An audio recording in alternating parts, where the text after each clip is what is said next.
اللہ تعالیٰ پھر فرماتا ہے اللہ تعالیٰ بعض فی المی رسول منہم یتلو علیہم آیاتہ ویزکیہم ویعلمہم الکتاب والحکمہ وان کانوا من قبل لفی ضلال مبین، اس سے پہلے وہ کھلی کھلی گمراہی میں تھے۔ اگلی آیت کیا کہہ رہی ہے؟ وآخرین منہم، اور ان کے علاوہ دوسروں میں بھی مبعوث فرمائے گا۔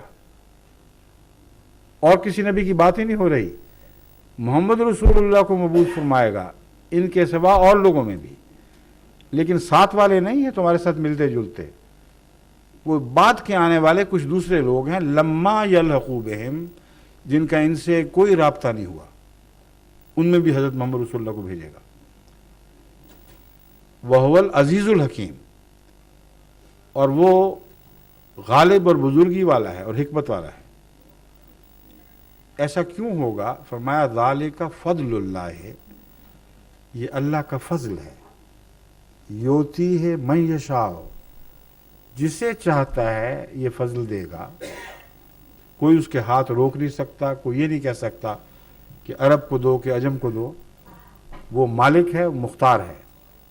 جس طرح پہلی مرتبہ اس نے فیصلہ فرمایا کہ امیین میں سے رسول ہو، اگلی دفعہ بھی وہی فیصلہ فرمائے گا کہ یہ کہاں نازل ہو دوبارہ۔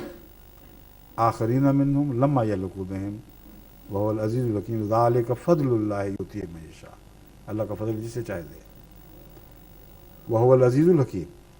اب سنیے، یہ آیات نازل ہوئی ہیں جس وقت حضرت اقدس محمد رسول اللہ کے جھرمٹ میں اور لوگ بیٹھے ہوئے تھے، صحابہ موجود تھے، ایک اجمی بھی تھا مگر سب عرب تھے، ان کی موجودگی میں یہ آیت نازل ہوئی ہے۔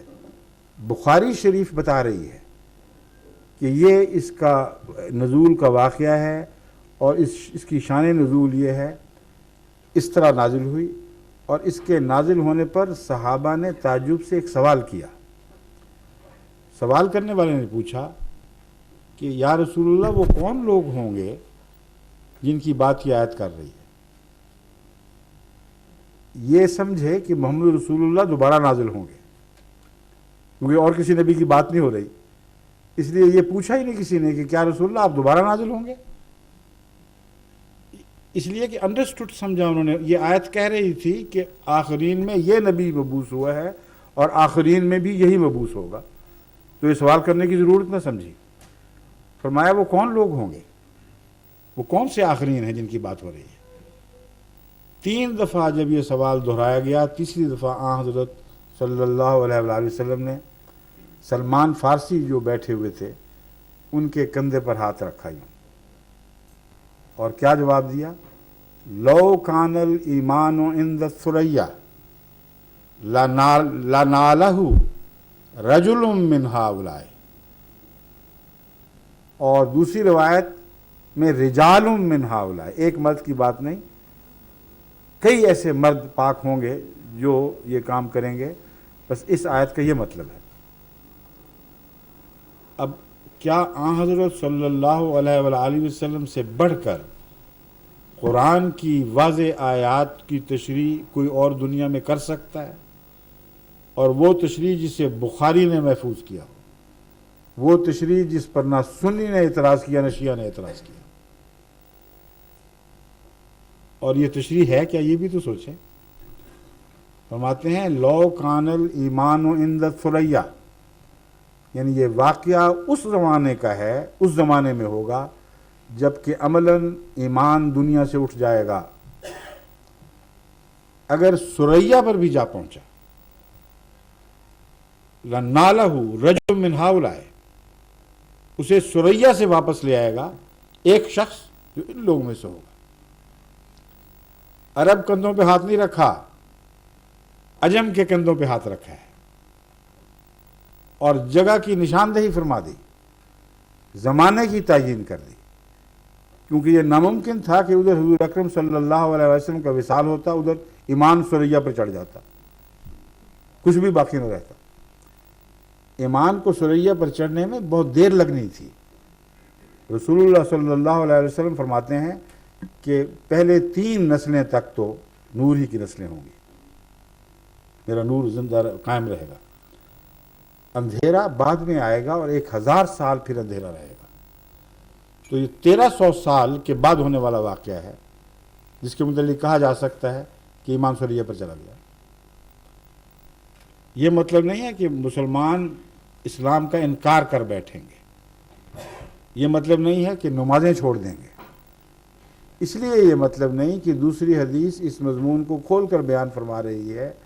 حضور اکرم صلی اللہ علیہ وآلہ وسلم فرماتے ہیں سیاتی علی الناس زمان لا یبقى من القرآن من الاسلام الا اسمہ ولا یبقى من القرآن الا رسمہ مساجدہم عامرۃ وہی خراب من الہدی علماؤہم شر من تحت عظیم السماء.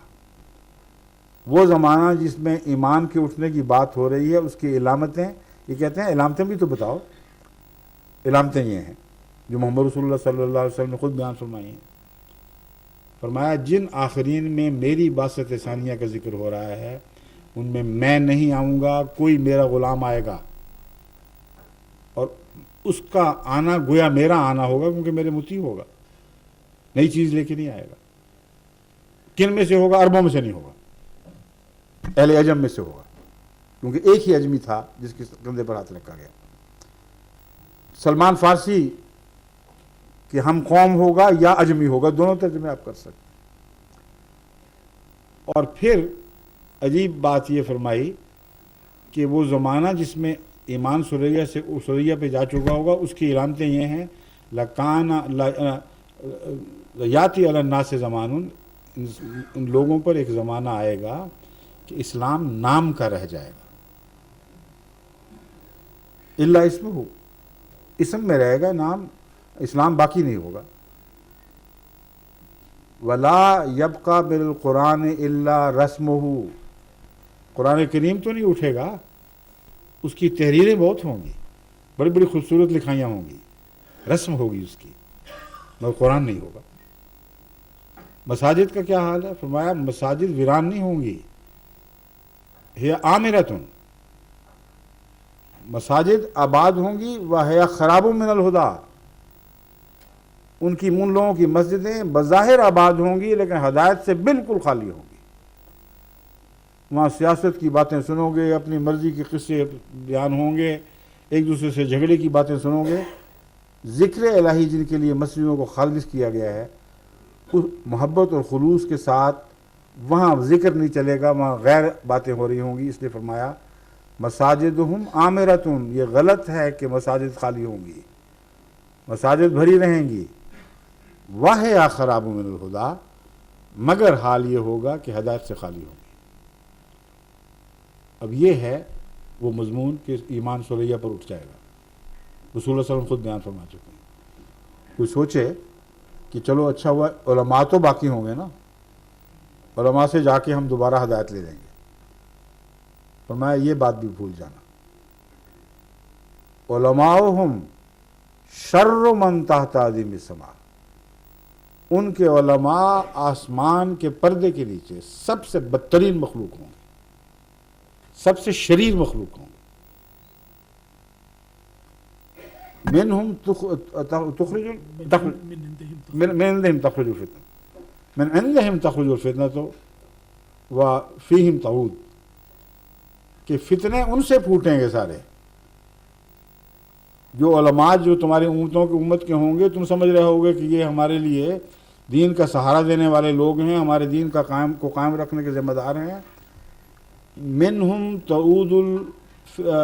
تخرج الفتنہ تو من عندہم، منہم نہیں، دونوں معنی تو دونوں کے ایک ہی ہیں، درست ہے عربی لیکن الفاظ یہی ہیں. من عندہم تخرج الفتنہ تو، فتنے انہی سے پھوٹیں گے، وفیہم تعود، اور انہی میں لوٹ کے واپس چلے جایا کریں گے. بار بار موومنٹ چلیں گی ان میں سے فتنوں کی، اور آخر پر پھر انہی میں واپس ہضم کر لیا کریں گے اپنی باتوں کو. آج کہیں گے تم دائرہ اسلام سے خارج، پکے بدماش، غیر مومن، تمہارا قتل جائز. دوسرے دن ان کے ہاتھ میں ہاتھ باندھ کر تصویریں کھنچوائیں گے کہ دیکھو امت ایک ہو گئی. ایک دفعہ کہیں گے کہ شیعہ مسلمان ہو ہی نہیں سکتے، بدترین مخلوق ہیں. دوسرے دن جنگ میں تصویریں چھپی ہوئی ہوں گی کہ شیعہ سنی لوگوں نے ہاتھ میں ہاتھ ڈالے ہوئے لمبے لمبے جوبے پہنے ہوئے کہ کل کی بات چھوڑ دو، اب ہم نے واپس لے لی یہ بات۔ ایک دن کہیں گے عورت کی سربراہی قبول ہو ہی نہیں سکتی، غیر اسلامی ہے، فتنہ پیدا کر دیں گے۔ دوسرے دن وہ فورن کمیٹیز کے سربراہ بن کے اسی عورت کے نیچے دنیا میں اس کی نمائندگی کی باتیں کر رہے ہوں گے۔ یہ تشریح ہے من عندہم تخرج الفتنۃ وفیہم تہود۔ اب باتیں کھل گئی ہیں، اس سے زیادہ آپ کیا چاہتے ہیں کھولنا؟ اور جہاں تک حضرت مسیح موعود علیہ السلام کی صداقت کے دیگر دلائل کا تعلق ہے، میں آپ کے سامنے بنیادی اصولی باتیں پیش کر چکا ہوں۔ پہلے جواب میں یہ جواب آ چکا ہے، اس لیے کچھ انتظار کرتے ہیں، صرف 10 منٹ رہتے ہیں۔ میرے نزدیک اصولی جواب تو آ گیا ہے، تفصیلی باتوں کے لیے ہمارے پاس ویڈیوز، کیسیٹ، آڈیو کیسیٹس، کتابیں موجود ہیں۔ دعوت الامیر کی ایک کاپی ان کو دے دیجئے، ان کو پڑھیں گے تو انشاءاللہ ان میں کثرت سے مزید تائیدی صداقت مسیح موعود علیہ السلام کے نشانات مل جائیں گے۔ ٹھیک ہے؟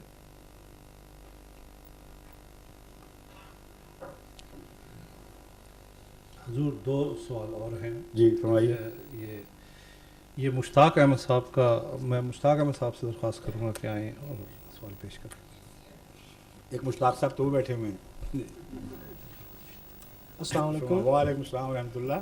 میرا نام مشتاق احمد ہے، میں فارس گیٹ سے تعلق رکھتا ہوں، ایسٹ لندن سے۔ آپ کی مجلس میں آنے کا پہلی دفعہ شرف حاصل ہوا ہے۔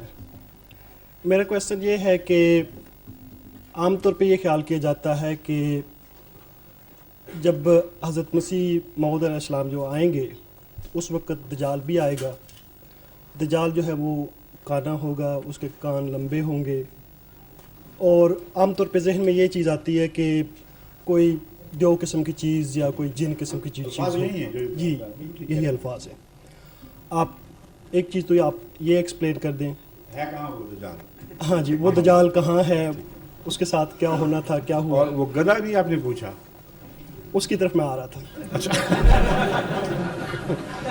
آ جائیں تو اس کے وقت تھوڑا رہے، جلدی آ جائیں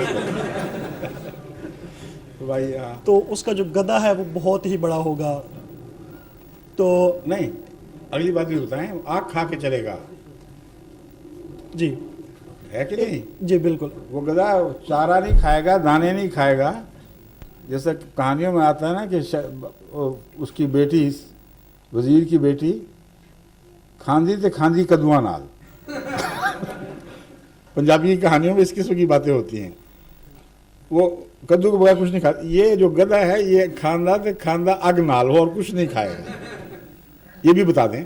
جی تو اب ہمارے لیے 2 چیزیں پیش کرنی ہیں۔ ایک ایسا گدھا جو اتنا بڑا ہو جتنا حدیث میں بیان فرمایا گیا ہے کہ اس کے 2 کانوں کے درمیان 105 فٹ کا فاصلہ ہو،